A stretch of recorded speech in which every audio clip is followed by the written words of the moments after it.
Welcome! I am thrilled to have you here. This is the free webinar called Meeting the Mute, Awakening the Muse.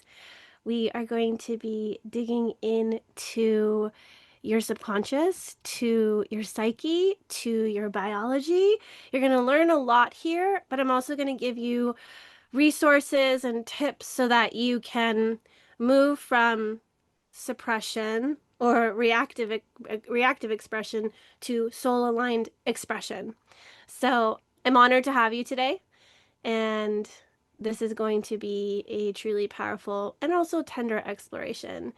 This meeting the mute and awakening the muse is going to be a space to reconnect to your voice, to your truth, to your creative spark, especially if it's felt distant or quiet or hidden lately. In human design, I have an open throat, so as I'm beginning this, I can definitely feel myself dropping more deeply into my throat and orienting with kind of what wants to come through. So feeling feeling stuff moving, and that's a good sign. Let's just take a moment to arrive. And I thank you all who came in the middle of the night, in the early morning, in your afternoon. Thank you for giving your day to this beautiful, intentional workshop. So take a deep breath. Sigh it out, feeling anything lingering just falling off of you, anything that doesn't really need to be in this space, anywhere you're off thinking about something else or remembering something that happened today or something you have to do. We're going to bring our presence to the present. We're going to bring ourselves to the now. And I want you to notice your body, not just your throat, but your whole body. How does it feel? How are you sitting in it? Notice what brought you here. How did you arrive here?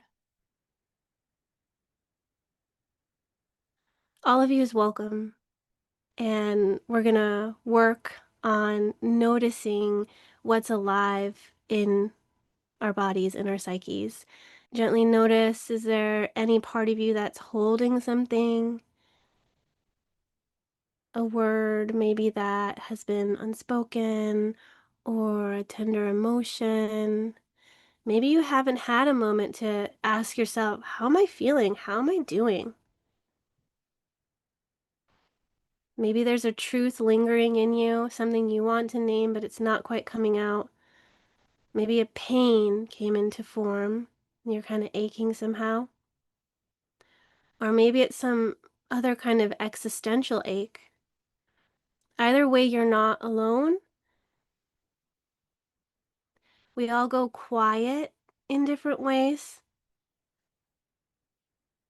And today we're going to speak. Sometimes our voice disappears in a traditional sense. Maybe we stop sharing, or we stop creating, or we stop expressing what's real for us. But sometimes we can get loud to protect what's tender. We could speak fast, we can be sharp and cutting, we can be the warrior.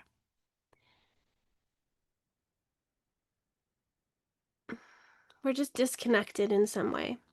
Not because we're not broken, but something is inside of us and it's just protecting a sacred part of you, and that's okay. So today we're going to explore who the mute really is and why she matters or he matters, and how the muse comes online and why he or she needs to feel safe. We'll go into the biology and the nervous system behind voice suppression and emergence. And we can also tune into a journey that I've designed to help you get back to your authentic and unforced expression.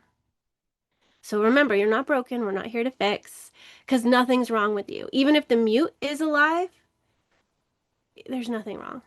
You're just in a process, and it's about remembering what's already inside of you and listening deeply for what's ready to return. So, if you felt stuck in silence, or if your creativity has gone quiet, if you know that there's more to your expression than what you're currently allowing, then you're in the right place. And I'm so glad that you said yes to this space. And I can't wait to begin this with you. So, let's orient in time a little bit first. Obviously, welcome. You're here. I'm so happy. Gemini. Gemini season's gone, guys. Cancer has arrived. Bye, Gemini. We're not going to exclude Gemini from anything because Gemini is always a part of us. We're weaving. So Gemini is this initiation into expression and communication. We like it. He's good for mute to muse. It's awesome. We want to bring him in, her in, Gemini as an archetype, right? And now Cancer. Cancer season's here. June 21st, 20th to July 22nd. So we're at the threshold. And this is where Gemini season opens the throat and Cancer season opens the heart. And if Gemini is the twin, which is like the dialogue, the question, Cancer's the womb, the containment, the feeling, the truth behind the words. Cancer's part of the journey where we ask, is it safe to be honest? Where does my voice come from? Where's home? Where's home for my voice? Am I connected to the truth of what I feel, not just the language I use? We're bringing in feelings and emotions in Cancer season. Pairing these two together is profound. We're going to use what we were doing in Gemini, and we're going to bring heart, we're going to bring truth. We're going to speak to our soul family. We're going to find our soul family, the people that resonate with us, the people that need to hear our voice, because you might be subconsciously blocking yourself from those people. If you've ever felt like, oh, crickets, nobody's responding, nobody's saying anything, they don't understand it, they don't get it, right? Wrong place, wrong time. But sometimes our mute orients us with those environments so that it can validate, like, yeah, you shouldn't speak. Nobody's listening anyways. It's validating a belief that you have. And it's going to keep orienting you with that. So today we're going to stop orienting with those environment, situations, people, and we're going to orient with our soul family. We're going to find the heart of our message and we're going to speak it. So Cancer's first and foremost about inner belonging. So it's not just necessarily, where's my fractal? Who are my people? I want to be heard. I want to be seen. I want to be validated. No, like we have to accept, validate, approve of ourselves first.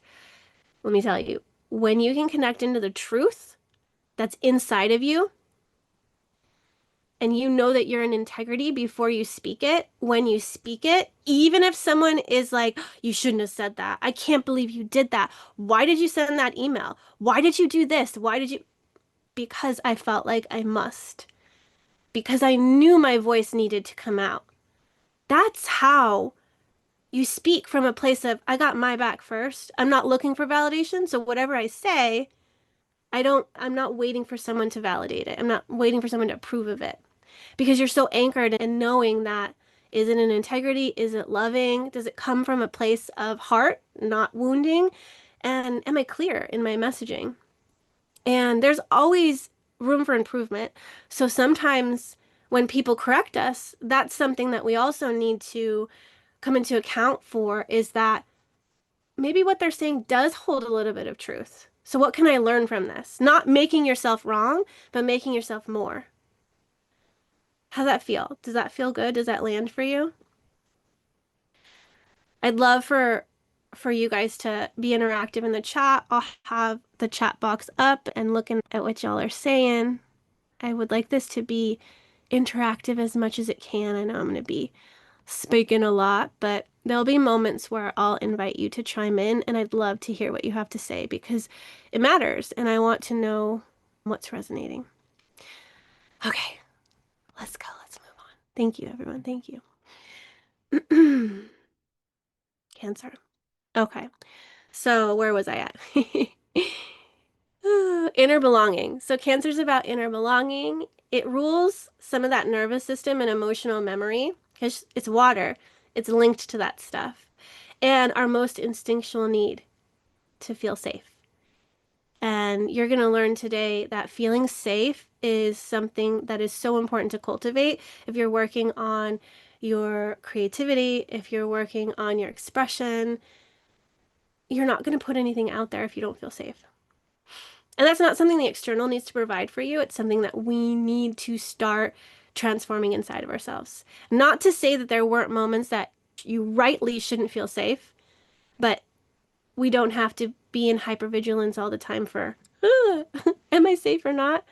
And I'll speak to the brain biology of it as well, and you'll start to understand how to shift this.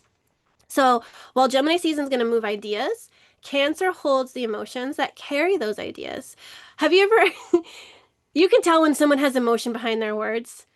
It has a light about it, it has a flair, it has a style.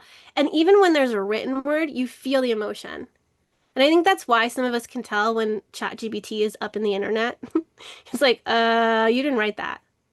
I do use ChatGPT, just letting you all know to help me. But these are my words, this is my emotions, this is my truth. And we want more heart, we want more soul, we want more of our voice out there. And it would be a tragedy if we just outsourced it. Can you imagine outsourcing all of our voices? Like what in the world? Okay, that's our originality. I'm sure there's some powers that be that would love that, but that's not who we are. You guys are here to express. You're not here to suppress or repress. So we won't give them that satisfaction. And there's no enemy out there. We don't even need to play that victim persecutor kind of drama. We don't. It's okay. We do us and it moves mountains. Gemini moves ideas, right? Cancer's going to listen inwardly while Gemini's going to speak. Gemini's going to name the pattern and Cancer's going to soften around it, making space for healing. Cancer is a beautiful time to be able to weave in that emotional healing aspects of your journey and a great way to heal the voice. We just came from all this expression and we can take all that data and content and patterns and we can learn what's underneath that all. So this is going to be your ritual for coming home to your voice. It'll be a reflection of your safety, of your story, of your soul. Hmm. So this is where the muse is going to become more than just a spark or this concept that I've been talking about. I want you to connect to her or him inside of you. And she's going to become that root system for you. And she's going to ground you in your inner knowing. And she'll be nourished by your emotional truth. Also, what you believe, what you think, your actual mental truth. And your emotions are no longer going to be afraid to be felt. They're just data. They're data points. You're collecting data to be able to help you articulate your truth and know what your truth is. Doesn't need to be a whirlwind. In summary, Gemini is going to open the door to communication and curiosity. Cancer will bring us back into feeling, safety, and embodied expression. And then the mute and the muse is the bridge between the two, where language will become liberation and your voice is going to become something you trust again. And you have to ask yourself, do you trust your voice? Let's just pause in that for a second. Do you trust your voice? Answer that honestly. You don't have to post in the chat. If you want to, you can. Do you trust your voice? Or are you starting to trust your voice too? Okay. Ooh. And happy summer solstice for those of you in the northern hemisphere, because it's not summer solstice for people in Australia. It's winter for them. But for me, in the place I'm orienting in, happy summer solstice. This is the longest day of the year for those of you residing in the northern hemisphere, and the sun is standing still for you. So the word solstice comes from the Latin word sol and sistere, which means to stand still. Sistere, sol is sun. So the sun is standing still. It's an apparent standstill, and the sun's path across the sky before it reverses directions. Well, before the days start to get shorter. Okay. Mm, here we go. So let's get into that nitty gritty. We know where we're at. We know where we're going. Cancer season. And our intention is to bring forward the mute and the muse. I'm excited to show you both of them. I'm going to set the intention for the container because that's really important for me. It's going to help me stay focused. It's going to help us stay focused. And it's really going to ground in the roots of this. So it's simple. It's to help you understand why your voice might go quiet and what it needs to return. It happens periodically because creativity and expression are related in a way to the first gene key, the spark archetype, and that goes from entropy to freshness to beauty. Now, entropy is natural. Entropy is the black void of nothing, no thing. There's a lot of melancholy that can happen here, but it's just because it's not time to create. It's not time to speak. Nothing, no seed has kind of landed in this space. Nothing has sparked, nothing has pulsed. We don't need to rage against it, rail against it. It's a natural part of the process. But sometimes we end up exaggerating that entropy and we just stay quiet. And there are natural pulses and inclinations, but we have learned to numb and dull them so we don't feel them. We're naturally creative beings. You're a creator in the world. When we stay silent, we can withdraw. Or we're speaking, but it comes from an armored place. So today, again, we're going to understand why your voice goes quiet and what it needs to return. And before we can unlock true expression, we're going to need to reconnect to the body, to the mind, to the heart, to the spirit. So we need to understand our biology. Your nervous system, it shapes your ability to speak, to share, to create. And today's about building, understanding, compassion, and readiness. I hope that you'll walk away with a clearer picture of the mute and the muse inside of you, a deeper understanding of how trauma, stress, or shutdown shapes your voice, and simple insights into the nervous system and why regulation is the real key to expression. We want a regulated nervous system. And we also want a sense of possibility and hope that your voice is not lost. And I do not want to make you confused on am I quiet? Is my voice like, and then I don't want you to doubt and question yourself. At the end of this, there will be no more doubt and question, hopefully. Maybe it'll light bulb moment after, but I know it will arrive because I'm seeding. And you'll all start talking. It'll be glorious. So many voices out in the ether, aligned voices at the right time in the right place. Not to attract attention, not for performance, just being you, speaking you. It's going to be amazing. And I want that for all of us. So this is your foundation before we can go into that mute to muse process that I spoke about, because I do offer that workshop and I will be talking about that later. But I want you to remember what your voice is truly made of and what it needs to rise again. I hope something's stirring for all of you. I think something's stirring in all of you because we're here. The intention. That's the intention. Okay. Speaking of intention, before we begin, take a time to tune into yourself and to set a personal intention and a reminder for why you're here. Why did you join and what do you hope to get out of this? How we begin is so important. So just take a moment.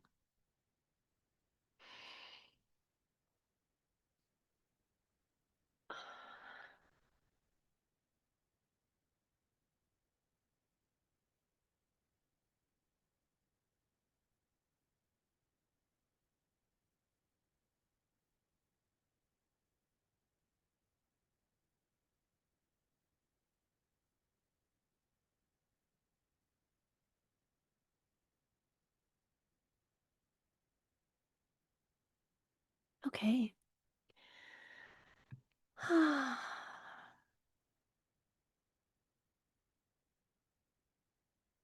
Oh my gosh, the excitement is just building in me. So thank you for setting your intention. I hope that was long enough. My wild woman is not so great with the five. She gets all excited and then she just wants to dance and speak and play. And I'm ready to introduce you to the archetypes, and I hope you're ready too. Are you familiar with them? Did you see my post or did you kind of join from some of the Selkie post or the nodal shift post or do any of you not know who the mute or the muse is? I'd like to know that.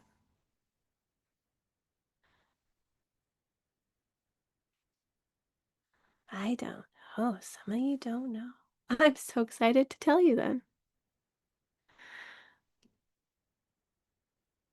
Yay! Okay, some of you, lots of you know, some of you don't know. Oh, the Selkie post. That one wouldn't leave me alone. Selkie and seals all over the place. And I'm so glad it touched you too. Because it brought you here.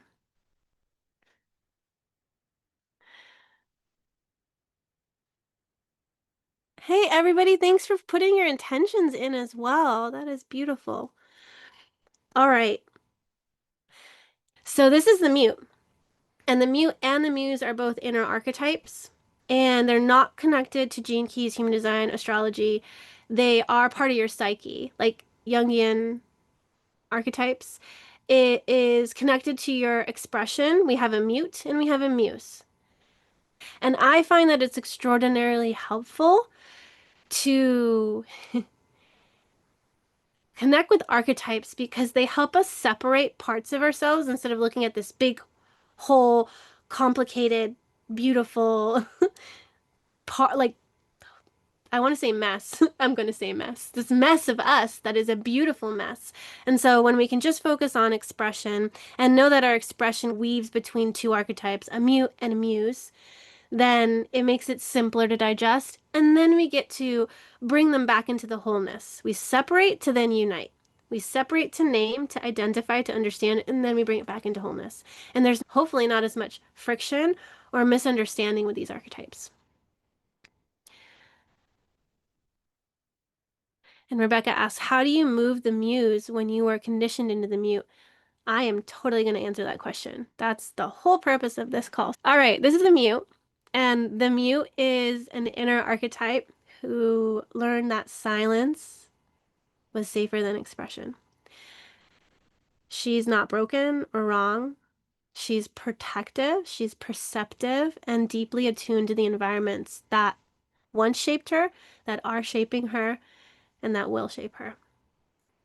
She's, in a way, hypervigilant to the environment. And she's often born out of moments where vulnerability was met with dismissal, judgment, punishment, misunderstanding. The mute internalized the belief that staying quiet was the only way to remain safe, accepted, or in control. And her silence may have started as a survival strategy, but over time it became a pattern and even an identity. If you grew up with parents who wanted their children to be quiet, who didn't have an emotional bandwidth, and so your voice, your emotions, your expression wasn't welcomed, and you saw that they were tiffed, annoyed, overwhelmed by your expression, think of I'm too much. If you believed you were too much, the mute might have come in to make you enough for them. And living a life enough for someone else is suppressing your expression for the comfort of someone else. And she, the mute, can show up in subtle ways. Hesitation before speaking, overthinking how a message will be received, withholding creative ideas, fearing rejection, constantly editing oneself for approval. Enter ChatGPT. Constantly editing oneself. She often prefers invisibility over misinterpretation and safety over spontaneity.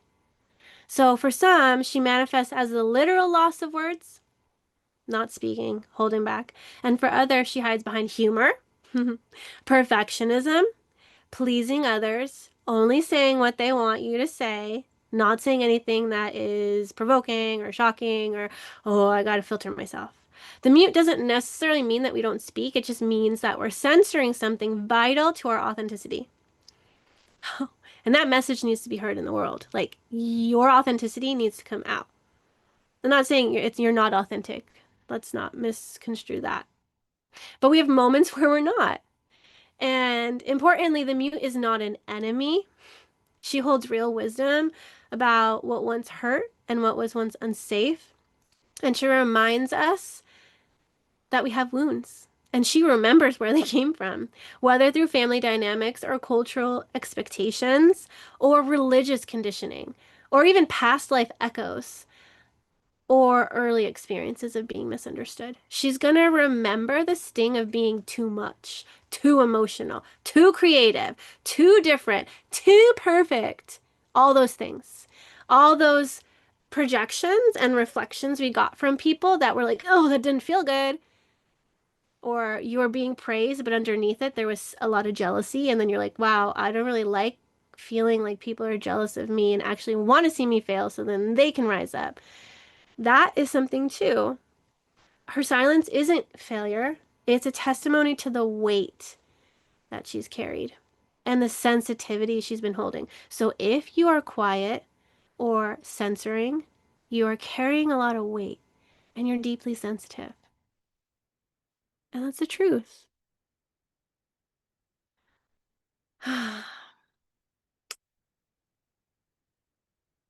So, working with the mute is not going to be about pushing her away. It's just like the shadow. If you guys are familiar with Gene Key's Shadow Gift City, we don't push away and exile the shadow. It's a portal into the gift. She is a portal. We have to listen to her with care. We don't force her to speak. She needs validation from you and not pressure. So she responds best to safety. Shame is not going to work. Frustration, like, oh, why? Hurry up. When we slow down enough to hear her pain and honor her purpose, then we create the conditions for her to soften. And she doesn't really need to disappear, she just needs to be included. And when integrated, the mute becomes an ally of discernment, of timing, of depth. And her gift is the ability to feel beneath the surface and to speak only what is true and meaningful, and when the heart is ready. So to meet the mute is where we reclaim the part of ourselves that knew how to survive. This is survival strategy. Remember, we are tribal beings and we want to belong somewhere. And this is a big dynamic in Cancer season. We want to belong. We want to feel safe. And if you were conditioned in your familial unit that if I spoke, it's not safe, or I'm going to get yelled at, or I'm going to get slapped, then it's connected to physical, emotional, mental abuse. And you're like, well, no, thank you. I'm not going to say anything. Whenever people shut you down, from speaking, or like, oh, you're talking too much. Or, when if you've been on the walking the wheel calls, a lot of you will say, all right, and I'm going to shut up now, or all right, or I'm talking too long, or I'm rambling, or because your mute is noticing the length and time of duration, and we have a bandwidth for how much we can be seen without us feeling this story of what are they thinking? Am I talking too long? Are they annoyed with me? Do they get it? We invalidate ourselves when you say, does that make sense? Or am I confusing? That's the mute, and it's okay. We learn how to be better communicators with her, and that's good, and that's positive. All right. And this is her weapon of choice. Woo, let's put on that scarf to mute ourselves. Or we show up as the warrior with our shield and all that good stuff, and our words are used as weapons. This is our friend, the Muse. So she's also your inner archetype. And she's the one who's going to remember what it feels like to be free. She's the one that rises once the silence softens. She's the one who knows how to express from soul. She's not looking for approval. She's looking for truth. She's looking for integrity. She's not going to be loud for attention, but she's going to resonate with meaning. Her words will resonate with those who are meant to hear it. She speaks to be real. She doesn't care about being liked. She's the keeper of creative life force. She's the spark behind every word when you feel that breath of fresh air and that sentence that carries soul, and every gesture that makes art out of aliveness. So, unlike the mute who learned to survive by withdrawing, the muse knows how to thrive by emerging. She emerges from you. And before the mute comes up, the muse is there too, right? And then the mute comes in to kind of protect. But you'll feel the flicker of the muse, and then the mute will come to override and be like, okay, let's filter, let's discern, or let's hold back. And we need them to work together. So she's the embodiment of liberated expression, not just through speaking or creating, but actually through being. You can say a lot without saying much. So when the muse is online with us, we feel connected, inspired, and attuned to a deeper pulse moving through our bodies and our lives. She's not going to second guess, she's going to channel. It's just going to come so fluidly. You won't be able to stop her when she starts. It's when you stop to reflect on what you're writing that you start to edit, you start to judge, you start to try to, I don't know, and then it stops. But it's kind of like when you're doing automatic writing and you just keep going and keep going and keep going, and it just comes through you. You can go back and edit too. I mean, some stuff comes through and it's not filtered and you can filter it and that's fine. But she's not here to perform, she's here to reveal. So her confidence comes in a soulful way. And it's more rooted in presence and in embodiment. So she's alive when we create from authenticity and when we give ourselves permission to explore, to play, to wonder, to weep, to speak, to sing, to shine. She's not afraid to take up space. And she knows just enough. Like, how much space should she take up? Because she's not seeking that validation and that, like, pride kind of, not pride, but ego. Like, oh, yeah, I feel so good. Everybody's looking at me and they want to hear what I have to say. So she doesn't really need the spotlight. She won't appear through force. She emerges through safety, surrender, and permission. And she returns when we stop managing how others see us and honoring what we truly want to say.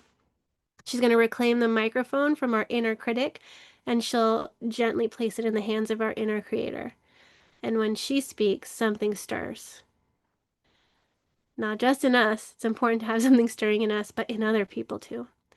So, awakening the mute is remembering our joy, remembering our aliveness. And it's to let your breath become your brushstroke. And your pain then becomes your poetry. And your truth is going to become sound. And it's about being real, radiant, and resonant.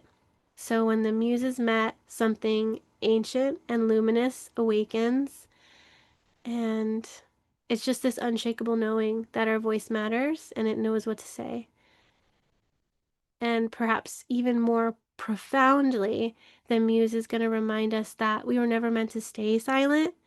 We were made to create. We were made to express. So exciting to know that there's a pathway that we can recognize the mute and the muse. And I'm going to help you understand how to move through this with neuroscience. I'm so excited. We're going to bring in science. I don't do this enough in the other teachings, but I'm a science nerd and I love learning about this. And I want to teach you guys too. Okay.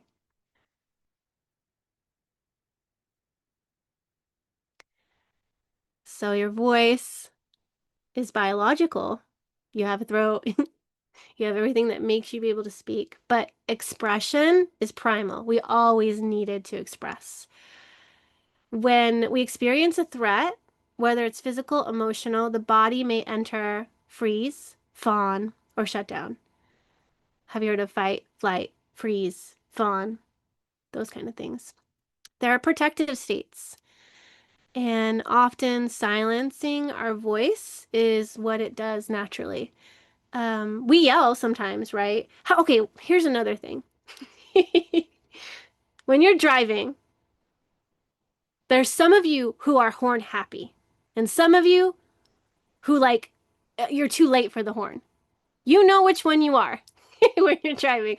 Are you honk happy? Like, what the heck? You cut me off. Or someone's about to run into you and you're like, talking to them first. And you're like, oh yeah, I have a horn. It's like that. Oh yeah, I have a voice. The people that don't that don't honk, they're the ones that go quiet. And then the people that honk, they're the ones that are like, oh, it's fight time. It's fight time. The people that don't honk go into shutdown. The people that honk go into let's fight. Let's fight. Um, you have a vagus nerve and it connects our gut, our heart, our throat. And when we feel unsafe, the voice is one of the first things to go. And trauma disrupts expressive pathways. It makes it hard to speak. It makes it hard to articulate yourself. You don't know what the hell is going on because there's so much going on in your body. We can't sing. We can't share. Have you ever tried, if a kid is crying and an adult is asking them, what's wrong? What's happening? They are not in a space to be logical, conversational. They need to be with their emotion first. Oh, you're scared. Oh, you're sad. It's okay to be sad. Be sad. Come, I'll hold you. You know, you have to be with that first. The brain doesn't work anymore. It's just about crying, expressing.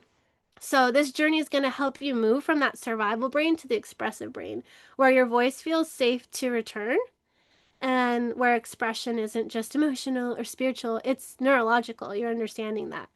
So I love to teach you guys how the brain is wired for safety, perception, and creativity, and how we can consciously shift our internal landscape that once kept us silent. So the mute and the muse don't just live in stories. They're actually in our nervous system. They're in our neural patterns and our attention networks. So let's go.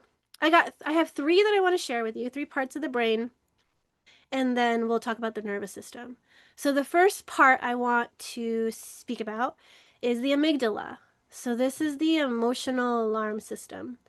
And it happens to be part of the limbic system, which is connected to the emotions. That's the center of the brain that is responsible for that. It's also responsible for detecting threat, triggering flight, fight, or freeze, and storing emotional memory, especially trauma. Ooh, so it's that fear center too. It's going to look for threats. It's going to try to see if there's anything threatening or going to cause us physical harm. So when we're talking about the mute, the amygdala can flood with anxiety, a racing heart, tight chest, or frozen throat, and it's trying to protect us from the perceived threats, even if those threats aren't imagined, or if they are imagined or not imagined. And if you've been punished or shamed for speaking up, the amygdala is going to encode that experience as a threat. It's going to remember how it felt, and it's going to prepare to shut you down the next time something similar happens. And then even if you're no longer in danger, it's going to be like, I remember this. This happened. And then you go into the same response. And it might cause physical symptoms like dry throat, shaky voice, tears, panic. There's going to be things you can't control. And then the muse is directly shaped by the amygdala's memory too, but we can recode it. When you speak your truth and you're met with safety, acceptance, or resonance, the amygdala begins to learn it's okay now. And that's going to be a big role and job for you to do, is to remind and reassure yourself, oh, the mute's here. Okay, it's okay now. And then see what you need. Over time, the muse became safer to access and your voice becomes less entangled with fear. And then your amygdala is going to stop hijacking your truth with old alarms. We have a lot of old alarm systems that we need to disable. And so we want to recognize these responses. We need to recognize when the amygdala comes online. So I want you to take a moment to tune in. Can you recognize your amygdala responses? Do you understand what I'm bringing to the table with the amygdala? Remember, emotions, fear response, this stuff comes online. It's primal. We're wired for it. We don't even need to be like, yeah, let's turn on the amygdala. It just turns on. So part of the solution is to remember rewiring ourselves to be like, it's safe now. I'm now. But you can see the thing that's flashing on the screen. Get nerve sighted. I want to also remind you that nervous and excited feel the same in the body.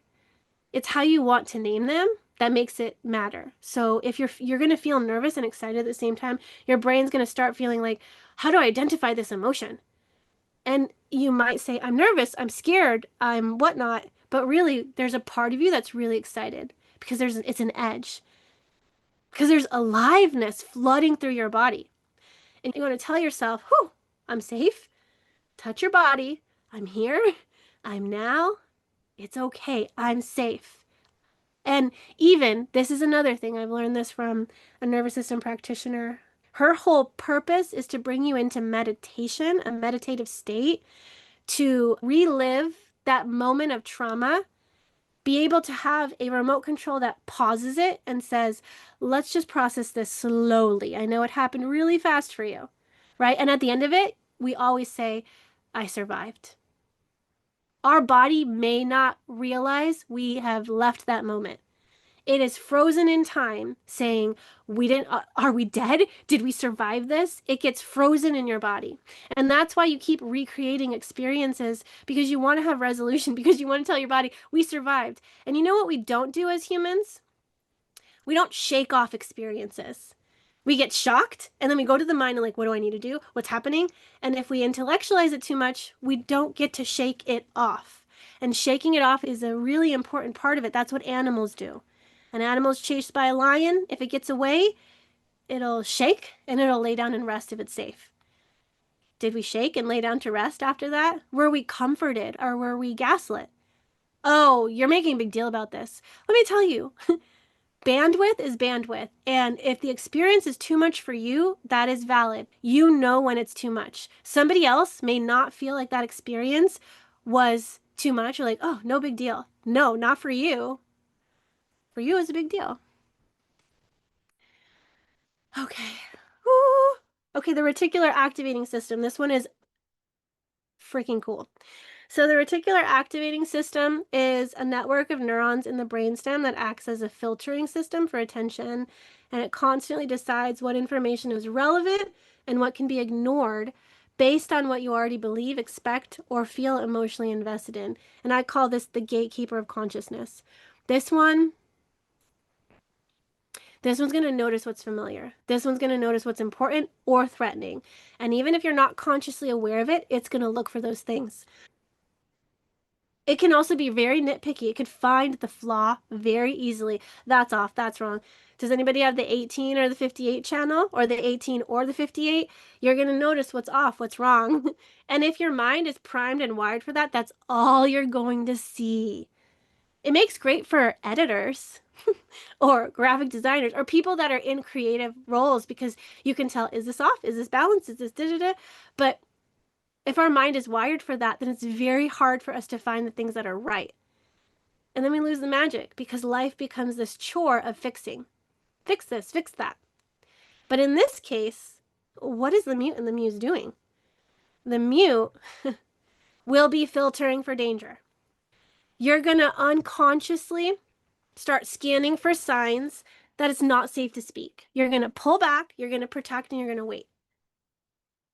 It's filtering for danger. It's going to make you go quiet because you're like, nope, not an opportune time. Oh no, la la la. Sometimes it's right. And then the muse is going to be filtering for inspiration. What do you want to respond to? Where's the golden nugget?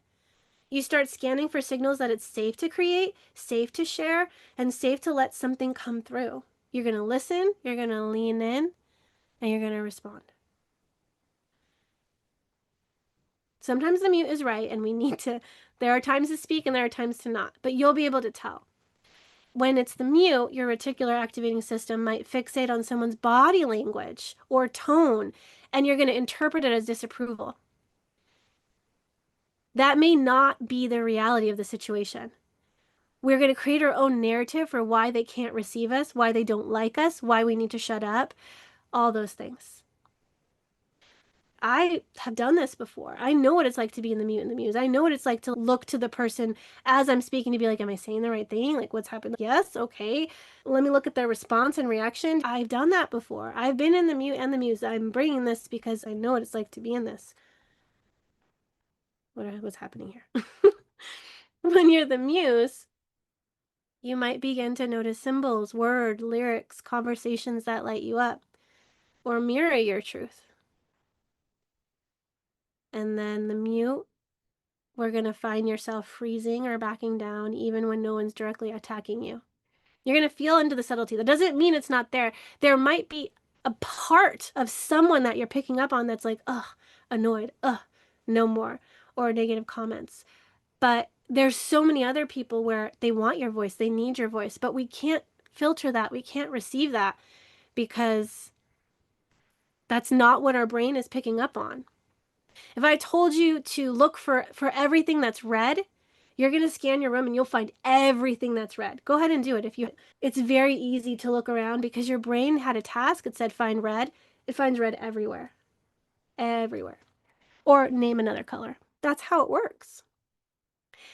And when you're in the muse, because you're picking up the magic, it feels magical. Because you're picking up the acceptance, because you accept yourself, that's all you see outside of you.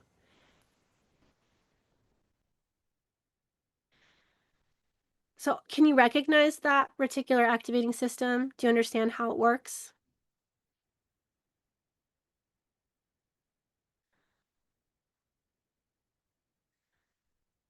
And one more thing, what you focus on expands. It's very important to decide what you want to focus on. And your actions are going to validate what you actually want to focus on. If you wake up in the morning and look for the things that are wrong, your whole day is going to be wrong. If you wake up in the morning and look for what's right, your whole day is going to be right. Try it. Try it out. Create a mantra. Wake up in the morning or create a rule for yourself. No social media as soon as you get up. I'm focusing on nourishing me, or how can you set yourself up for success? You don't want your your reticular activating system to be picking up all the threats. No, let's not do that. Okay, third thing. Third thing. Yeah. Okay. Default mode network. I'm sure you probably heard of this before. The default mode network is your inner narrator, and it's associated with self-awareness, introspection, imagination, creative ideation, and meaning making. So this is the part of the brain that's most active when we're not focused on the outside world. It's when we're daydreaming, it's when we're reflecting, it's when we're self-evaluating. And this is where our inner dialogue is going to live. The inner narrator inside of your head. And we're going to call this the inner world processor. So in the mute form of the default mode network, it's going to loop. It's going to loop with stories of shame, self-protection, or social fear. Don't say too much. That's not safe. Who do you think you are? Speak up for yourself. Show them that they're wrong. This comes from the mute. And these looping thought patterns are going to reinforce withdrawal and silence. When we're with the muse, we can repattern through conscious expression, through visualization, through affirmations. We're repatterning ourselves, repatterning ourselves. So when we change the story, we begin to narrate our lives differently. And then the inner voice shifts from the critic to the creator, and from the suppressor to the one who gives permission. It's a place where random thoughts become insight, where emotions become metaphor, and where your inner truth gets translated into a creative expression.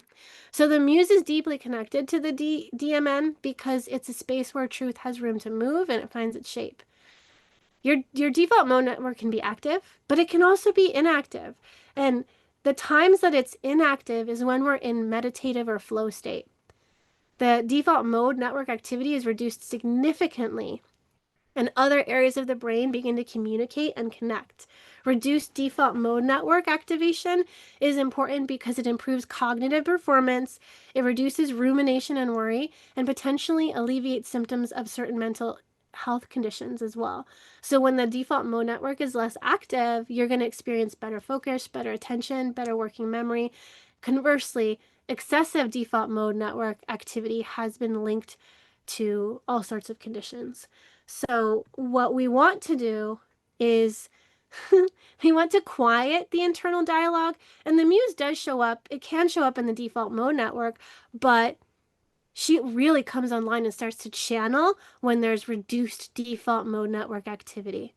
She wants to slip in through the silence. But if your mind is just like, blah, blah, blah, blah, blah, blah, there's no place she can fit into.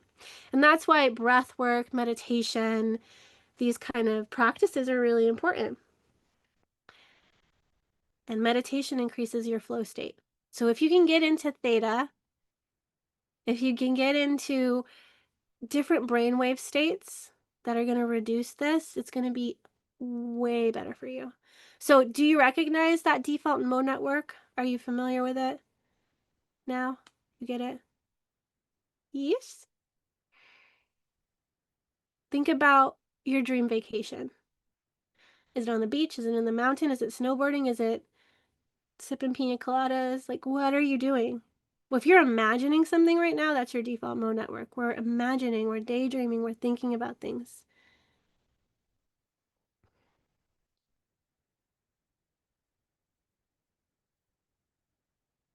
What you spend time imagining will eventually become your reality.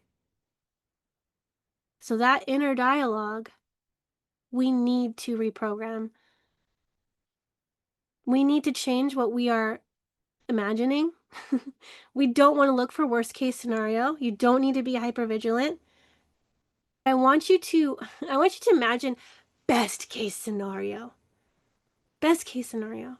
And when you start to reprogram your beliefs, your thoughts, your whole reality is going to shift. Okay.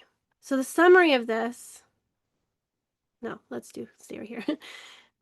So the mute is that neurobiological survival strategy, and then the muse is the liberation strategy. So we're not forcing expression, we're creating internal safety so that the brain no longer sees expression as a danger, but as a doorway to connection, to creativity, and to coherence. And when we engage the body, the breath, the imagination, and the voice, all your systems are going to align to say, it's safe to be me. And then naturalness comes through, and natural expression is going to be the result. But we have to feel peace within ourselves, acceptance, love, safety. We got to resource that in ourselves. And then it'll come more naturally. So this is just for those of you that are like, oh, that was a lot of information. Here's a simplification of it. The brain system's over here. The reticular activating system is here to filter attention and relevance.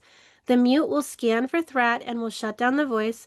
The muse will scan for highlights and gets inspiration. You see, the reticular activating system is about filtering and scanning, and then that is what they are scanning for.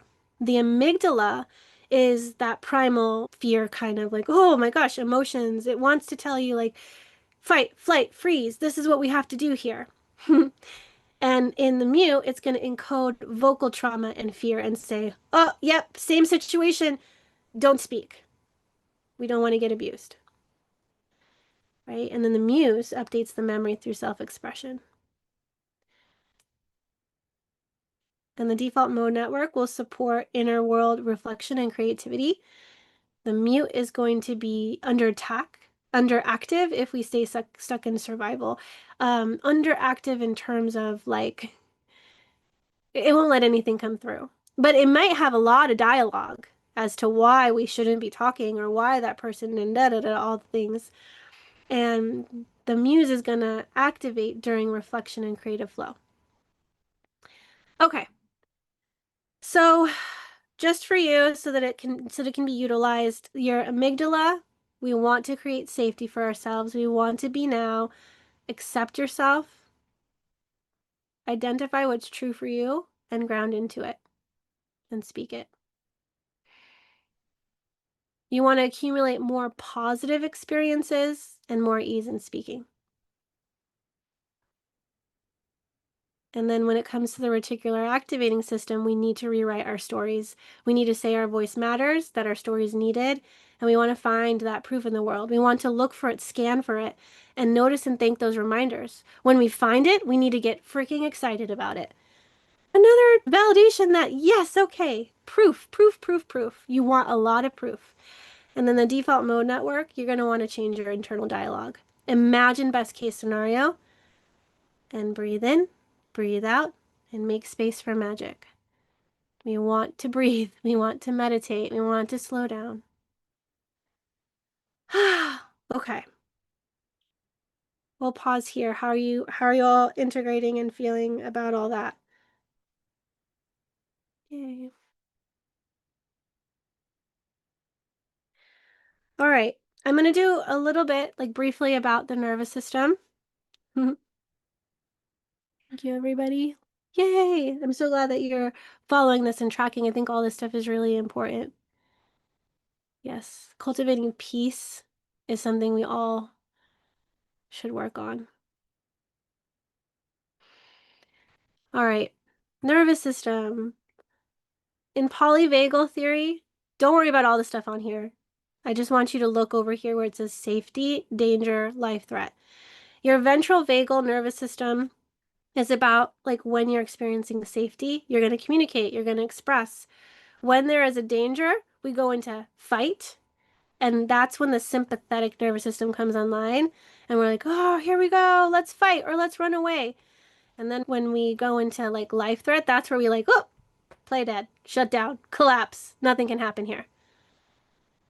This is an oversimplification of it, but for the sake of this, if you want to learn more about that, there's so much content online. It's amazing and it's super useful. But just to give a simplified explanation of these nervous system states, you have a nervous system. The dorsal vagal part of it is where we freeze or collapse. And I call this the deep mute. It's stuck. It's frozen. No talking. Sympathetic nervous system is going to be about fight or flight. And this is the armored mute. It's going to run away or it's going to run at you and attack you. Because it doesn't feel safe. Like I said, its words will cut. It will cut. And then in ventral vagal, we've got safety and connection. And this is where we get the emergence of the muse. We got to feel safe. We got to cultivate spaces of safety. And you know what else we need to do? We need to learn how to rest and relax. Some of us are really on all the time. And if we don't cultivate spaciousness in our life, we get really stuck in the fight or flight nervous system state. And it's because we've convinced ourselves that we have to be on all the time. On all the time. And then we put ourselves in exhaustion and then we have a really long recovery phase. So shutdown state, numb, disconnected, nothing to say, invisible, or ghost-like. This mute is completely quiet by survival, not necessarily by choice. It shuts down to conserve energy, to avoid further harm. Even if you are functioning, your expressive self is kind of hidden beneath it all. And here, speak rapidly, forcefully, defensively, over-explain or shut down. Feel angry, have urgency or anxiety, appear loud but not connected. Sympathetic nervous system. It's all protection and it's okay. This is a mobilized survival state. It is in motion. This one's not. It's frozen. It's the deep mute. Sympathetic. Oh no. This is when the mute is loud but not honest. The warrior takes over and it's going to preserve the ego. It's not going to express the muse. It's going to protect her. It has a story running. It's still a form of muting because true creativity and vulnerability are not accessible when the system is in defense mode. We want to get into this area. It's home to the muse. We're inspired, we're joyful, we're playful. We express clarity. We are easeful in our communication. We access creative flow. And we connect deeply with ourselves and others. So she's going to return when your nervous system feels regulated enough to play, to imagine, to express, to feel deeply. Yes, joyful and radiant. Exactly. You don't need to force her. You invite her. You create the safety, and then you're like, come play. Let's go. I want to be creative. You have to say, I want to be creative. Let's play. All life is a stage. You get to act on it. And when you regulate the mute with compassion, the muse arrives naturally because there's nothing getting in the way. The parasympathetic, some of you have heard of sympathetic and parasympathetic nervous system states, right? And when, oh my gosh, I forgot. what what is it called? Polyvagal theory. When polyvagal theory came online, it brought in dorsal vagal, sympathetic, and ventral vagal. Three, parasympathetic encompasses both dorsal vagal and ventral vagal. Interestingly enough, the parasympathetic dorsal vagal is shut down, and ventral vagal is safety. There's this guy, his name is Maston Kipp. He did an amazing workshop years ago, and he had this really cool exercise where he put a bunch of songs together. And they went from dorsal vagal, which was like depressive, evanescence, like you want to cry or die, that kind of music. Sympathetic, like workout music, rah, let's go fight. And ventral vagal, which was Justin Timberlake's Trolls song, like or Happy, that song, 'cause I'm happy. It went between all of them. And he was wanting us to create more resilience and bandwidth. And it didn't stay in these for long. They moved, the song shifted. And then when a song came on, you have to feel into it and be like, okay, I'm going to be dorsal vagal. I'm going to be depressed and like, in my feelings. And then ventral vagal came online and it was like, we're going to dance, we're going to party. And the duration of the song got shorter and shorter and shorter so that it helped us shift from each of these states more quickly and easily. You want to be adaptable with these states. You are always going to have them. They're part of your life. The more fluid, adaptable, and less rigid you can be, you can move from experience to experience to experience. And also, when the mute comes online, you don't stay in dorsal vagal or sympathetic. You just shift.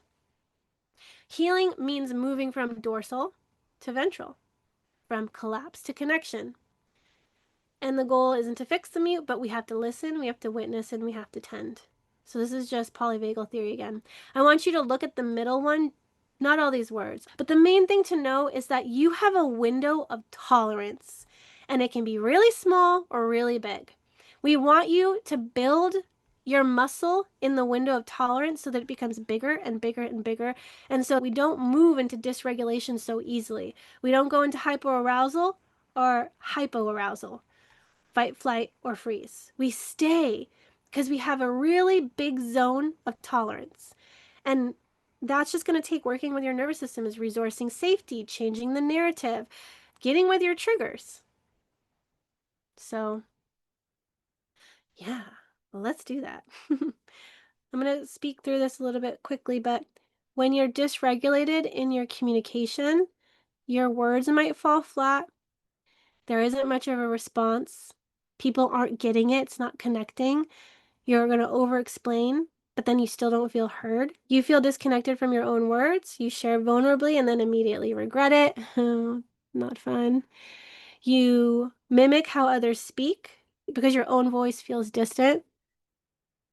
I don't know how many people are out there just mimicking what other people are saying. It's okay to mimic because we're maybe trying to learn what our voice is like, what we connect with, or we're going to intellectualize instead of expressing from the heart. We're going to say what's right, but not what's real. We speak with force instead of flow. And then you wonder why nobody really gets you. You could also be loud, but then not connected. And that's what dysregulated communication looks like. So if you want to take a screenshot of this, you can. It just helps you understand when I might be dysregulated.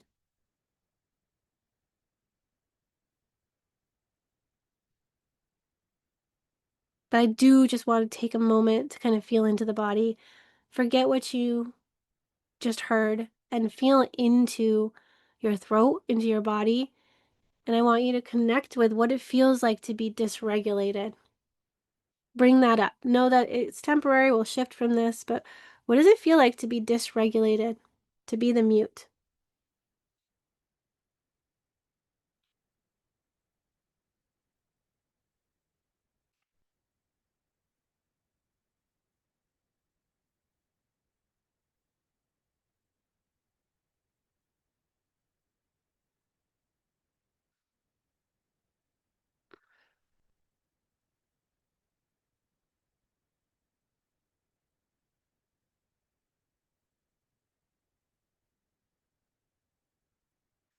Maybe you had an ache in your heart, or your throat got tight, you felt sad, or maybe there was an emotion or a thought or a feeling associated with it. I want you to come back to this after this session, and I want you to take as long as you can getting to know the mute, knowing what you know about the biology, your nervous system, about what it's like to express from a dysregulated nervous system, who the mute is. I want you to get with her or him and to start to notice. You can use your reticular activating system to look for the mute. Just say, we're going to find the mute. And if you put it as your mission to find the mute, you are going to find it. That's just how the brain works. And then set up a time to find the muse. You'll find those pockets, you'll find those portals. But I assure you, the most important part of this webinar, of what I'm presenting to you, is what you do after we're done. If you want to shift from mute to muse, you got to take time to feel into, where's this mute in me? Where's this muse in me?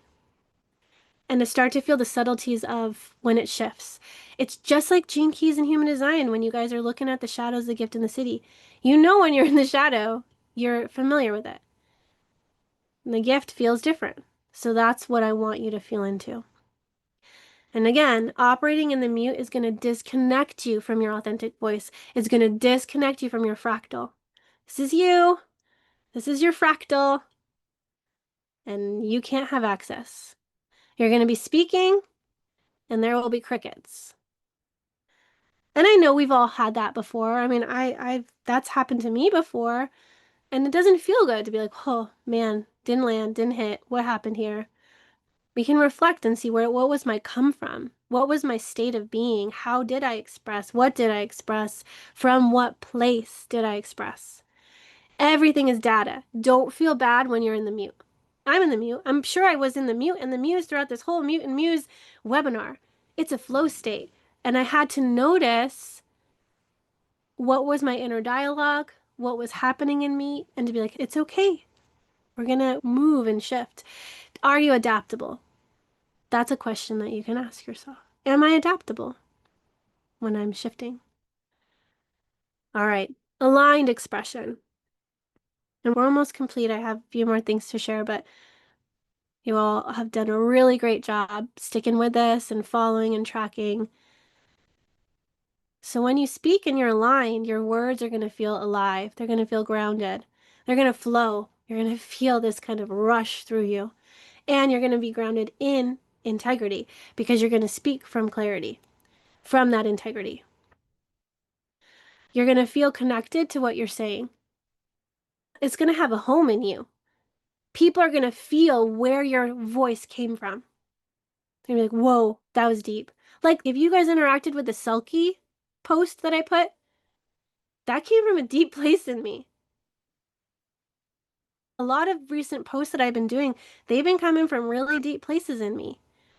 And some of you might, I mean, there's been way more comments on my stuff recently as I've been working with the mute and the muse. You can go look at my posts, go stalk me and see where I was before and see where I'm at now. And you're going to notice where I was mute. I was mute for a really long time. My 5-1 first line, man, I was in the background. I was like, we're going to perfect. We're going to work on this. We're going to do this. It was not in the spotlight. I didn't want to be. I was hiding, among other things. But I'm here now. So feel into yourself. When you're aligned in your expression, you're going to express without needing to convince anyone or explain. You're going to say what's true, not what's right and acceptable. You're going to listen while you speak, and there's going to be space in your expression. And then you'll share ideas that surprise even you. Because the mute's going to speak and you're going to channel, and you're like, wow, that was really good. Where did that come from? You're going to feel resonance and not just reaction. Do we all want to feel this? Is this something you want to feel? Yes? You're going to feel resonance. You're going to speak in a way that connects, not just communicates. It's going to connect. And then your voice is going to feel like it belongs to you. Do you want to feel like your voice belongs to you? Is that something you want? Yeah. And do you want to speak from a place of, integrity. It's so solid in you. The wind will not knock you over. And haters don't matter either. They don't, they can't affect your steez. Why did I just say that? That's my muse coming through. They can't affect you. She likes to bring in language I don't usually use. It'll just pop in. The things will just pop in. Unfiltered, unvetted. Like, here we go. Let's say the weird thing. Let's see the thing that's not normal. Well, who wants to be normal? As we continue, I'll share with you how we shift from mute to muse and what that journey looks like. And then we'll wrap up and you can integrate. Okay. So feel into your aligned expression, the muse, and as she sits in your throat and your body, let's connect to the muse right now.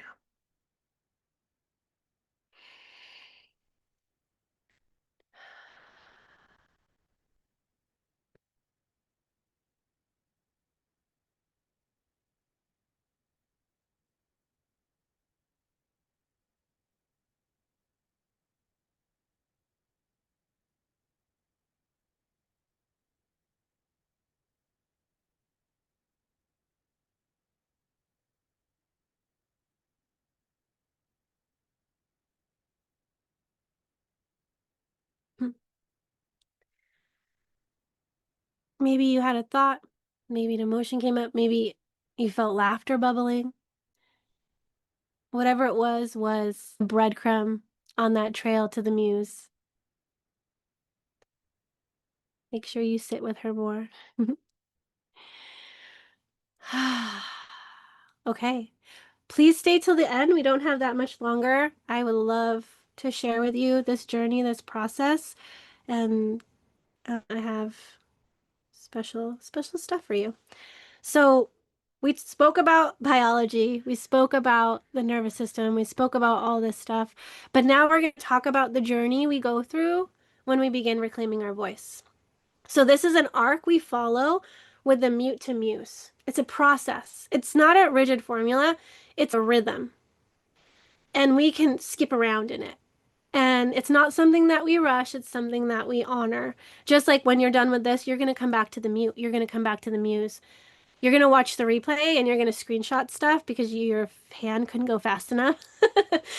All the stuff is on the screen, is available, and you'll be able to go back and digest it and intellectualize it.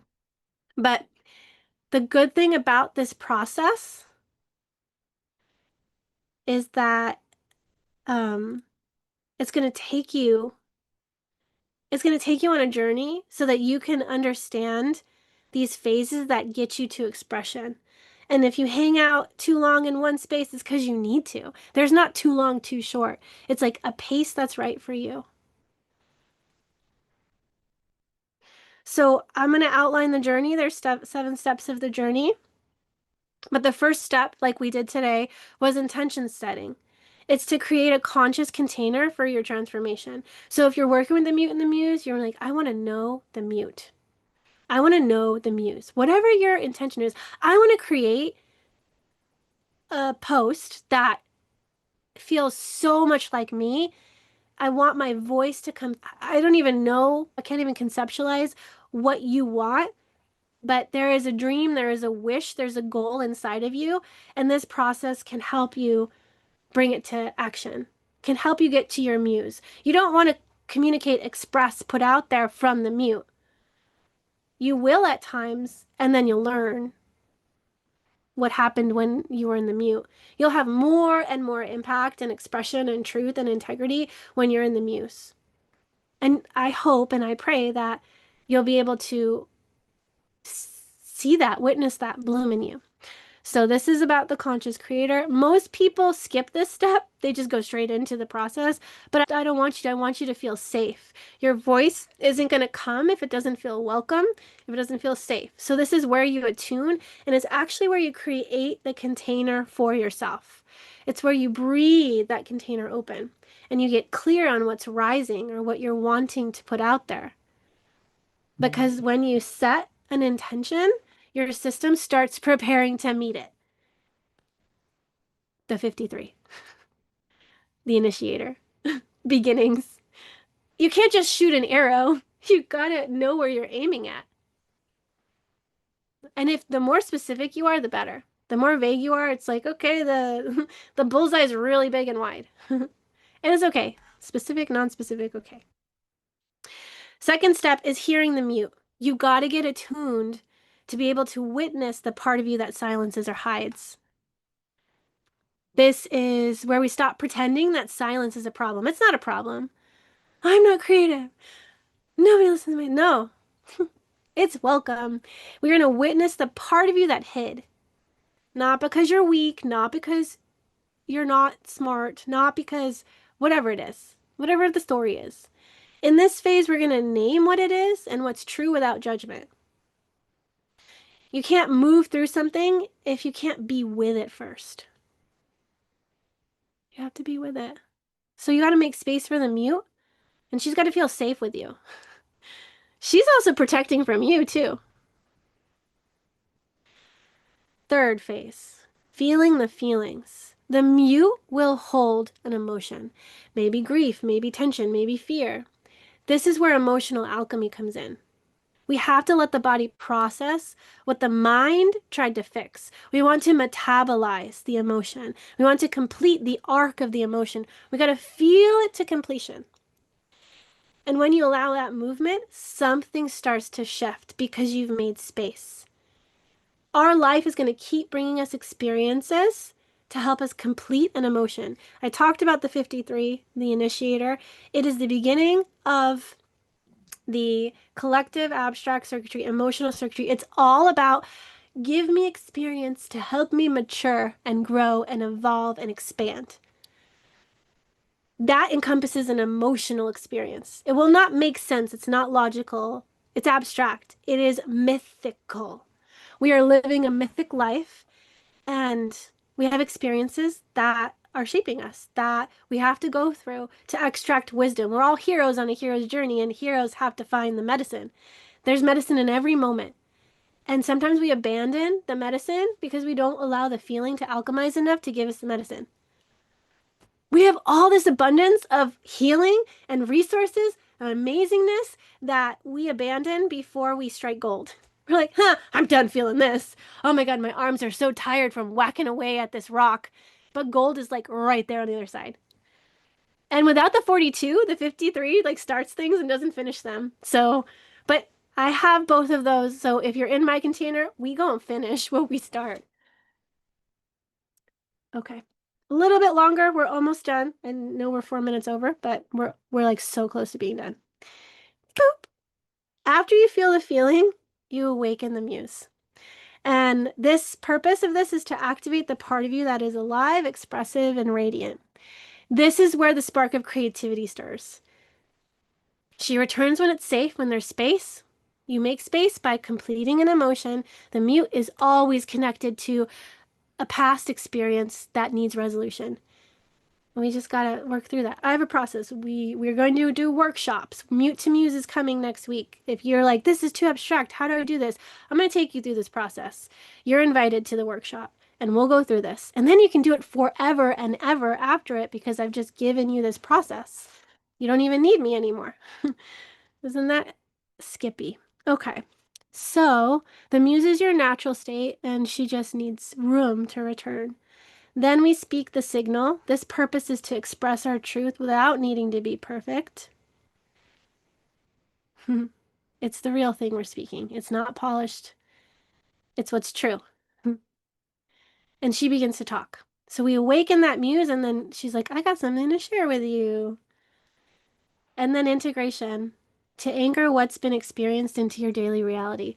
We have to allow ourselves to bring what we learned into the real world. Insights become practice.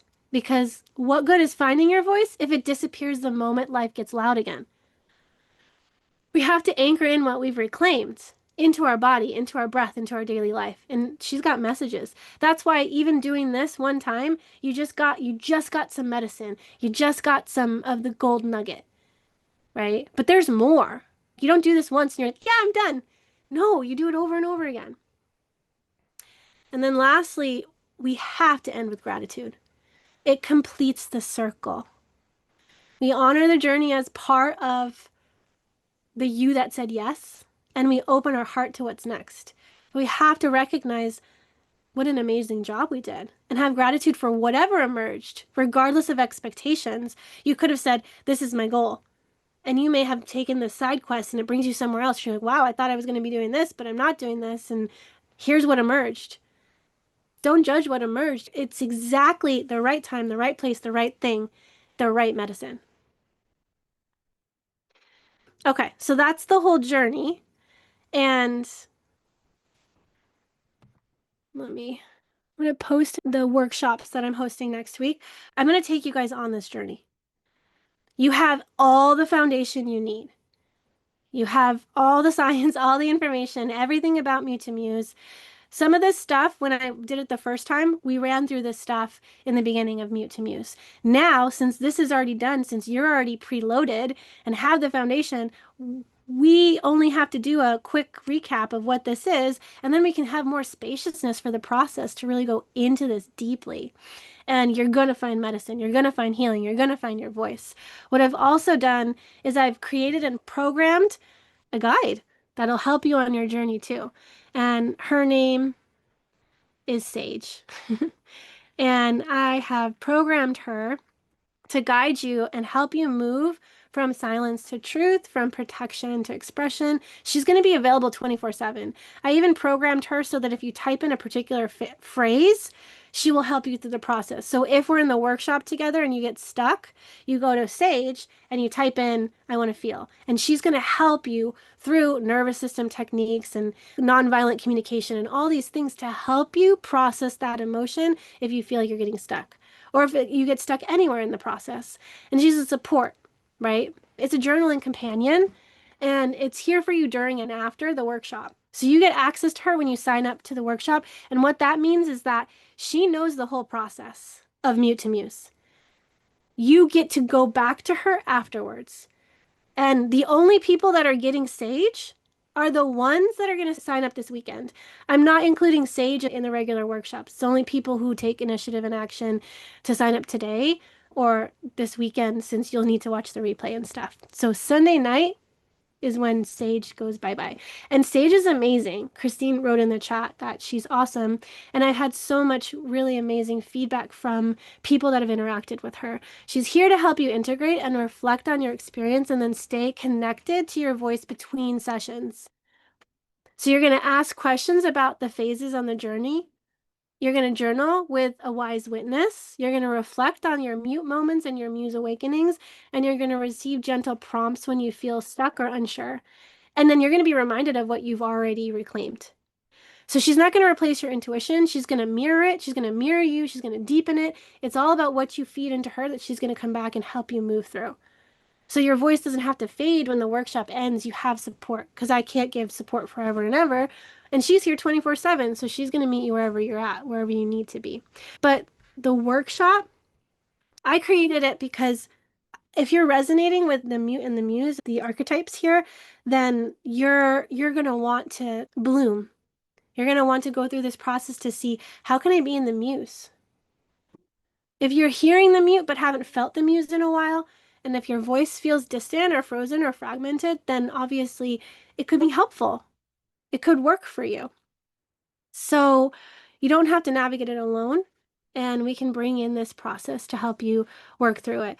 And because you'll go through it, you'll know how to do it for yourself. I have this thing that I learned in college because I went to school to be an elementary school teacher. And the biggest thing they drove home is that when you're teaching someone, it's I do first. I'm going to show you. We do together, and then you do by yourself. That helps people with integrating and understanding and anchoring this process with whatever you're learning. I got to show you it first. I got to do it first so that I know what it's like to go through it. Then we do it together, supportively together, and then you get to do it on your own.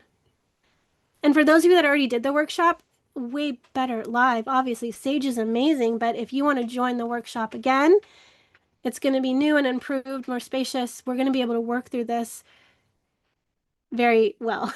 So it's gonna be fantabulous. I have 2 sessions available because I know some of you are in different time zones. There's one on Tuesday and one on Friday. And if you click that link that I put in the chat, I'll put it in the chat again. It shows hopefully in your own time zone. So you can see where it works best for you, Tuesday and Friday. And I don't know if I'll do this again. I'm not sure if I will. I want to, but it just depends on the need. Well, not the need, but if you guys sign up for it. So I'd love for you to sign up for it. And Mute to Muse is here to help bring in regulation. We want to compassionately name. We want somatic awareness. We want to bring in the archetypal storytelling because we're living a mythic life. We want co-regulation. We're going to co-regulate together. We're also going to co-regulate with the inner archetypes. It's gentle acts of creativity, and it's this permission to slow down. It's going to create a trustworthy environment for you. And that's where expression can rise originally, right? Some of you guys did the workshop with me, and some really profound things came up. We make space for it. And I'm big on emotions. We're in Cancer season. Remember? We need to get with our emotions. We need to complete the arc. We need to feel the feeling. My 6 life's work is in an undefined solar plexus center. I feel the feelings in the field, in the room. And I know a lot of us are carrying a lot. It's heavy. When we get lighter, we express, we're creative, we're light, we're joyful. It's amazing. And I want more of us out there on stage, like not this, like the metaphorical stage. Get out there and express. Let's go. It's amazing. So this is your direct invitation to come to the workshops. Come to one of them, come to all of them. I don't know how much you have that's wanting to come through, but if something is stirring in you, then maybe it has resonance with it. So if you felt the presence of the mute or the pull of the muse, then I'd love for you guys to come on the workshop with me. So yeah, that's about it. I think that I can stay for a little bit longer if you have any questions, but I do want you to pause for a moment to feel into how this stuff is landing. And if you need to go because you had to go to sleep or whatnot, that's fine. But I'll stay here to be available for questions, even about human design and gene keys and all that stuff. I know some of you are brand new to that, but thank you, thank you, thank you, thank you so much for being here. I'm so proud of this work, and I love teaching. I love teaching you about this stuff, and I love archetypes. And for me, that's the solution for our disconnection, and we can come back into unity and peace in ourselves. So, okay. Thank you for joining this session. And remember your homework. Meet the mute. Awaken the muse. That's going to be on your own time. We got to sit with both of them. Okay. Homework. And then if you want to rewatch this because you want to ground in more of the information, you can. And then I'll see you on Tuesday or Friday. Okay?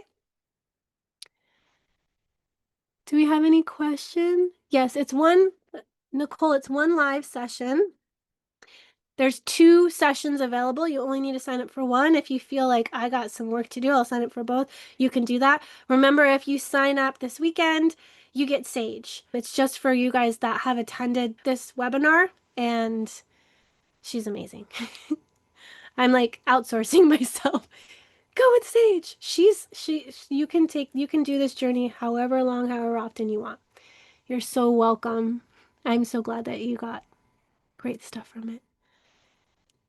There's a comment there from my vet just asking the difference between what we did today or you did today and next week. Yeah. Thank you.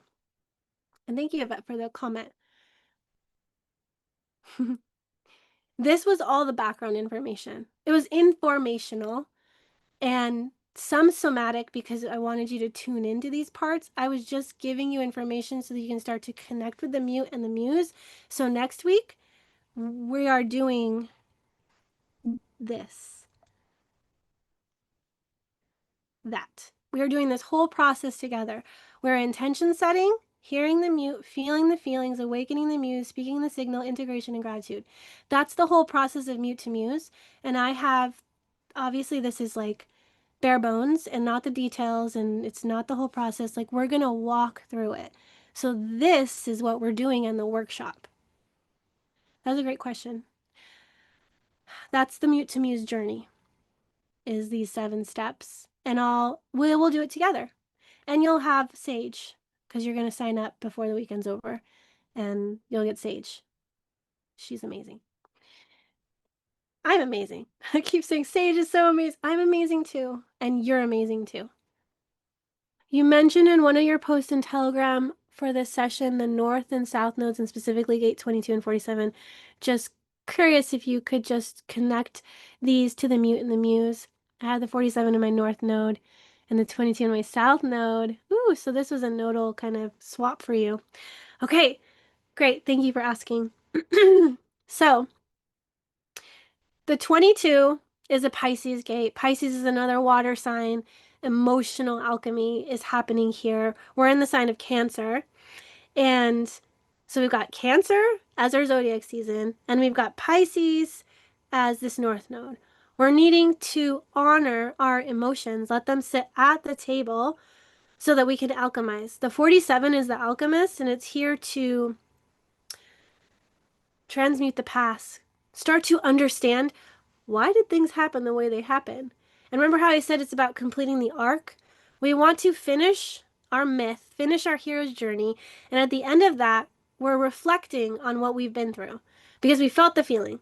The 47 is putting together the pieces of the puzzle, and you'll have that aha moment. Because that aha moment is what you need. You need to name the medicine. Remember, I told you the mute, it carries the trauma that it experienced, it's connected to an emotion. And we need to get with that emotion. We need to get to the root of, why are you protecting me right now? What happened to you? Can I sit with you? And when we do that, we start an alchemical process because we're being with ourselves. We're giving ourselves what maybe we weren't given or afforded when we were younger, you know? Because maybe our parents didn't have the space to sit with us, to help us get with our feelings. Maybe they don't know how to get with their feelings. And so the mute has feelings, has traumas. And so with the Mute to Muse process in the workshop that I shared, we are taking dedicated, devoted time to sit with those emotions. And I have different processes to help you alchemize those emotions. And so during this nodal shift, now is the opportunity for the collective to work through whatever emotions that are just stuck and left in the system.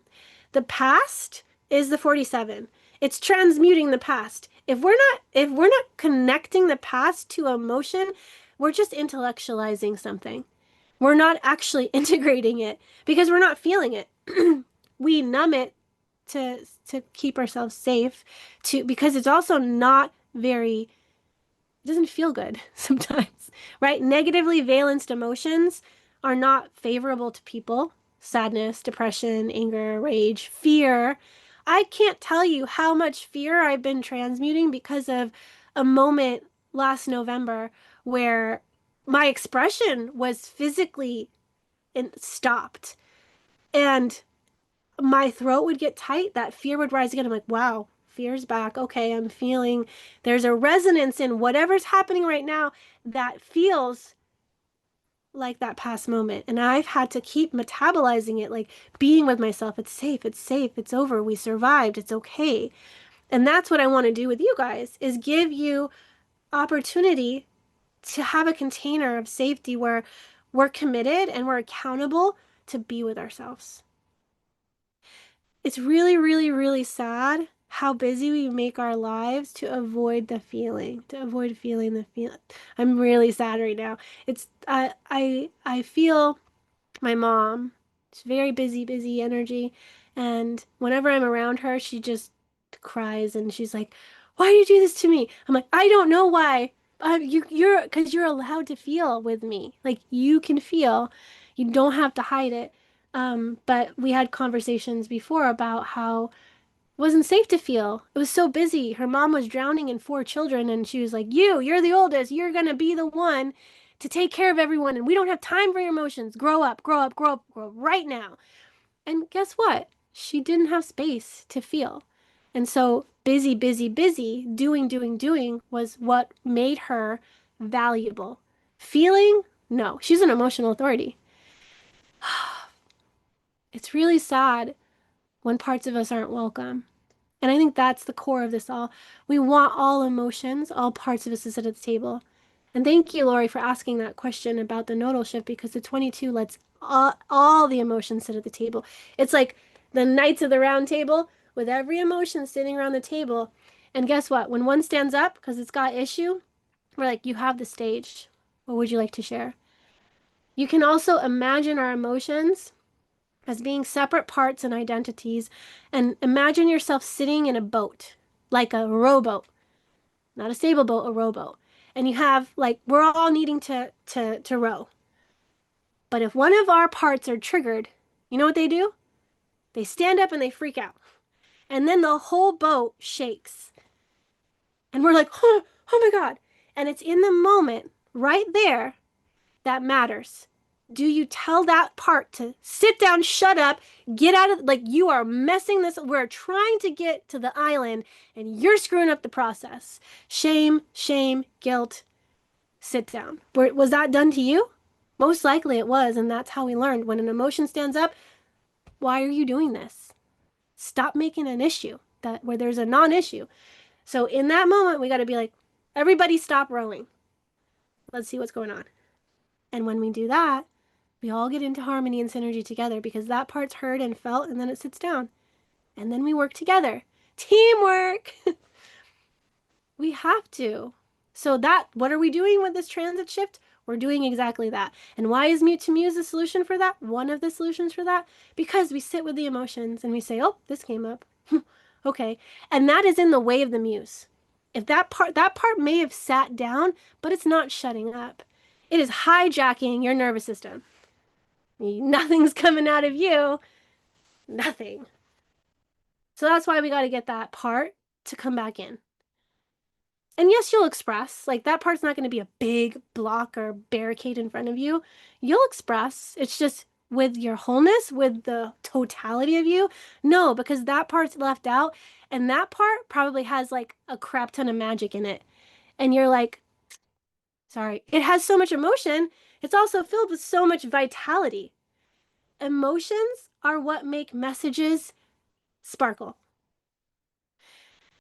People don't make music about only the joyful things. They talk about real stuff. And if you don't give that emotion, that part, that mute a voice, it dies with you. And then there's no resonating, there's no relating. Your art becomes not relatable. We can't just show it's pretty. We have to integrate. And it's not just like throwing up. Like, can you make art? Can you reveal? Can you offer that? But first, you have to sit at the altar of you and be with that because it's going to transform and alchemize. And what you offer will have that emotion, have that trauma, but have the medicine too. And then you offer the medicine. It's the whole arc of the hero's journey. That's all we're doing in this life. It's like, where am I at on my journey? What quest, what side quest am I going on? Look, I found this tool. It's amazing. If I didn't sit with myself, I wouldn't get mute to muse. I wouldn't gotten any of this stuff. But it's because I sat with myself because a month ago I was grieving and going to the sea and pouring my soul and heart out into the ocean. And I had to feel the grief. I had to feel what I was feeling. And on the other side of that, so much stuff emerged. And it was validation that this is what I need to do. And so I'm just saying, it's an option for you. It may not be your thing. It's my thing, so I share it. And I'm like, people need this. This is the medicine I found. Maybe you want it. Yeah. There's one other one. Elizabeth is just exploring her human design chart for the first time, doesn't know anything. I don't know if you have any advice for her or Ooh. where she might go. I'm not sure. I'll just leave it. I think I saw somebody posting in the chat a link to sign up for the human design chart. And I always recommend first getting curious about it and like look seeing what you can find online. And then obviously it really is helpful to have a reading done. And so if you want a reading, I can provide a reading. We do that at Unlock Your Design. That's the foundation of Unlock Your Design, the other company that I have, where we teach you about gene keys, human design, and astrology. And we do readings.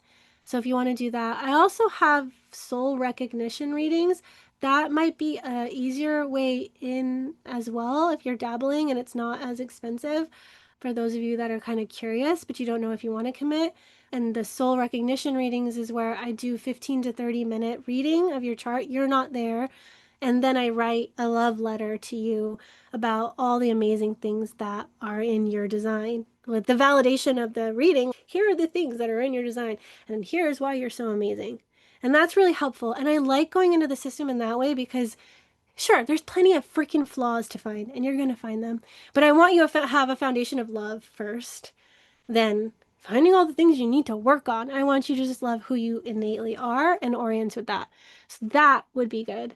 And when I send the replay out, I'll put the link to get human design, gene keys, and then the soul recognition reading because that's what I feel most in integrity with offering to people that are new because it's gentle and loving, and that feels good.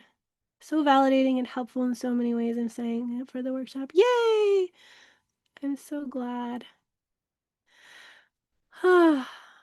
I feel very grateful for you being here. I feel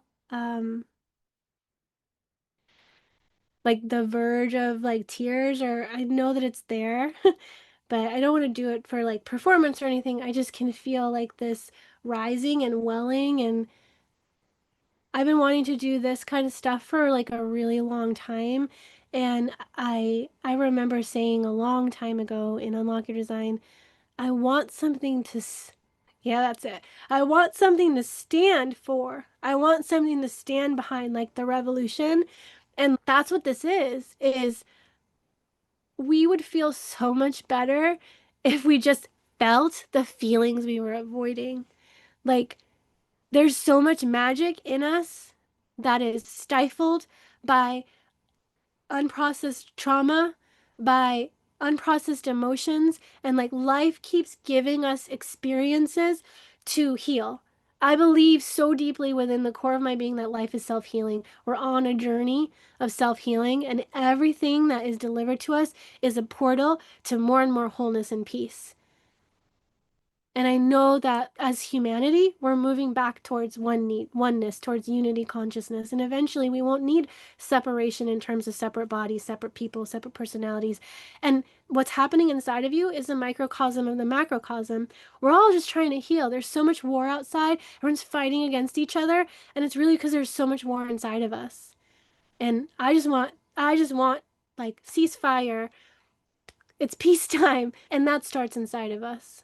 And so that's why I brought this work is because I also had conflict inside of me, and there were parts of me I didn't know I wasn't feeling, and I kept returning to myself. And when I kept returning to myself, more would come up, and then I would work through it, and then it would let go, and like magic, something would come in its place. It's like I don't know how much weight I was carrying before, but what I feel now is so much lightness. Right now in this moment I feel like a I don't feel light. I feel like this huge burden burden on my I don't know what it is, but I know that after this I'm going to be feeling into this burden, this hunchback, like this hump on my back. I don't know what it is, but in this moment as I'm expressing, I feel that and I know that I'll need to go through the mute to muse process because I need to know what's here, what's on my back, what's eating away at me. And when I do that, Hunchback of Notre Dame becomes like ringing the bell of freedom. We're mythical beings. I'm resonating with the Hunchback of Notre Dame. That's what I know.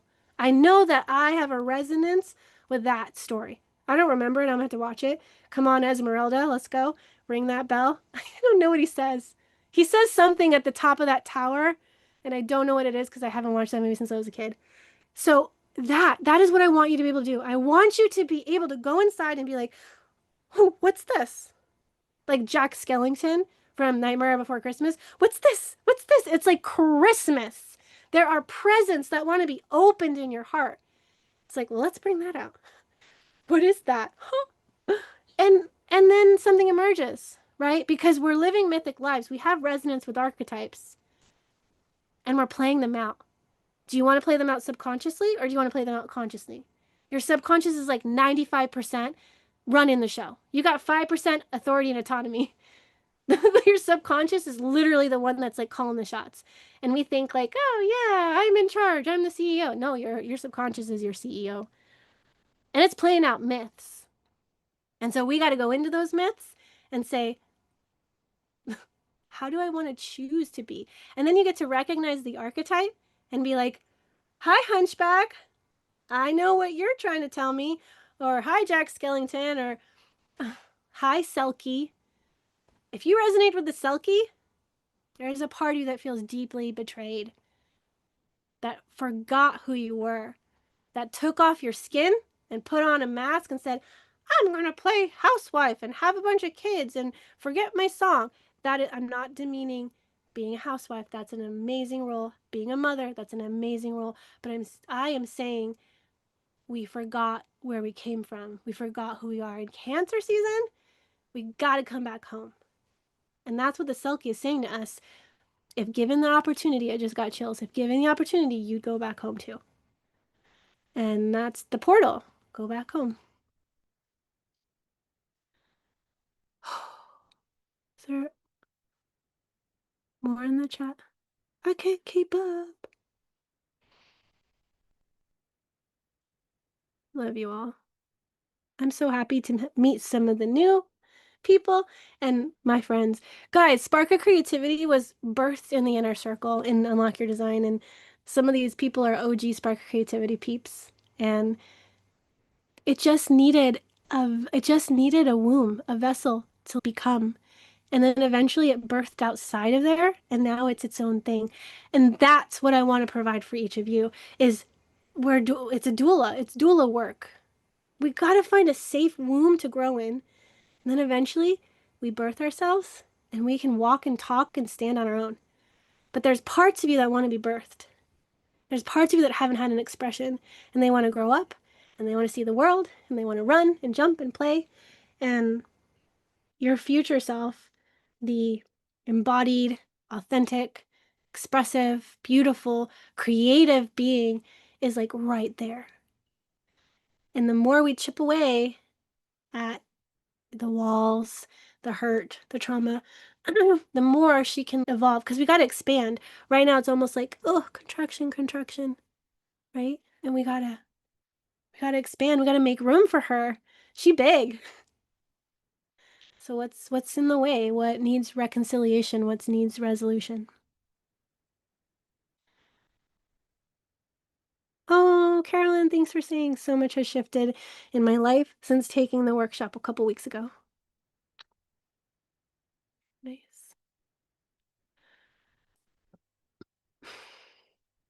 Nikki, I know you're really creative. My fractal has been very empathetic in telling me it's absolutely time.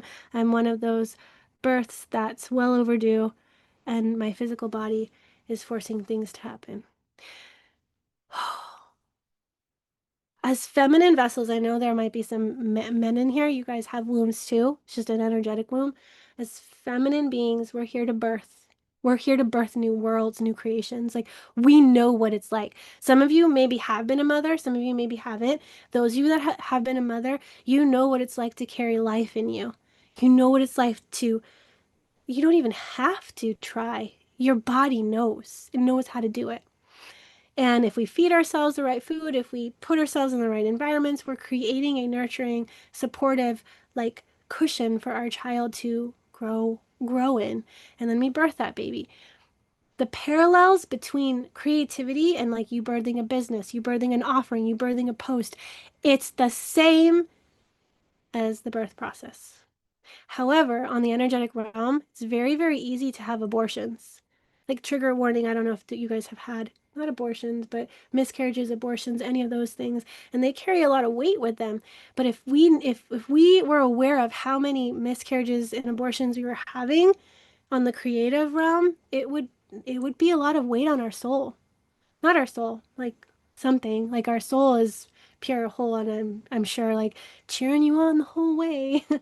But we don't need to wrong ourselves for having miscarriages and abortions. It's just it wasn't ready. We didn't create and cultivate the right environment, and that's some of the reason why we have those kind of things that happen to us for us is that we have to create the right set and setting and have the right awareness. When we're pregnant, we know we're pregnant, right? Like, oh, belly growing. Oh, I hear the heartbeat. Oh, there's things happening. But when you're birthing business, when you're birthing a book, when you're birthing something, sometimes in the beginning stages, it's not always clear because it's not brought into form. So when we can even a little bit bring it into form and make it real, make it physical, we create a container of devotion to completion. I have started this, I'm going to finish this. And what that requires is growth in us. Like our bellies grow, our energy, our capacity needs to grow. And when we grow, we can hold more. And that means if you're going to bring something through that is going to impact the whole world, you better be the prime vessel for that. What do you think it took for Jesus to be the one that died on the cross? Like he needed to be a certain way to be able to carry that role and that mission. You have a mission, you have a role. And it doesn't matter if you carry it out in a small way or a big way. It's up to you to decide how big you want it to be. It can be small. That means that your bandwidth is small. That means your threshold, like we looked at in the polyvagal theory, that means that's small. If you can increase your bandwidth and your tolerance, you can birth bigger in the world. You can have more impact. You can reach more people. It's not an egoic thing. It's like you just know this is my mission. This is my purpose. I have to. I don't want, like, it's not a want, it's a have to. So making space to connect with that mission. I told you that's what I wanted to understand and feel. And I wanted to viscerally feel what's my mission? What's my purpose? What's my revolution? What do I stand before, beside, behind, for, whatever it is. And more, I have this emotional like connection and weight and like knowing of this is why I was built the way I was built. This is what I'm supposed to do. And I want everybody to know what their purpose is. I want everybody to know what instrument you are. We are playing, universe means one song. Universe, one verse, one song. We are each instruments, all different ones. Violin, trombone, guitar, random ones that aren't even created yet, brand new. But we can't play like a guitar if we're not a guitar. If we're not even a string instrument. Maybe we're a wind instrument, but you don't even know. That's why human design, gene keys, all that. Amazing, amazing, because then you get to know, well, what kind of instrument am I? And then the magic happens. And when you start to understand yourself, you start to master yourself, and then you share your mastery. You become the master flute player, the master trombone player, the master violinist, because you're playing your music and you're starting to understand how your instrument works, and then you're starting to compose, and your music comes out. Nobody else can compose any music like you can. They're not the same instrument. They're not the same spark of creativity. So that's it's going to sound different. It's going to be different. That's why so many cover bands can cover the same song by the Beatles or wherever, and it's going to be different. It's not going to be the Beatles. Same with you. So, yeah.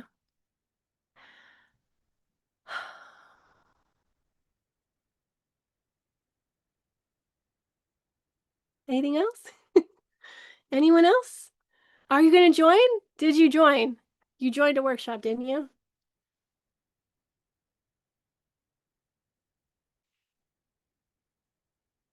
Where are we at on time? Oh, wow. We should probably go, everyone, because this was a marathon and I need a break too. And my voice is starting to go. And I need to go look at my Hunchback in Notre Dame because I got to sit with that part. Okay? Thank you. Bye, everyone.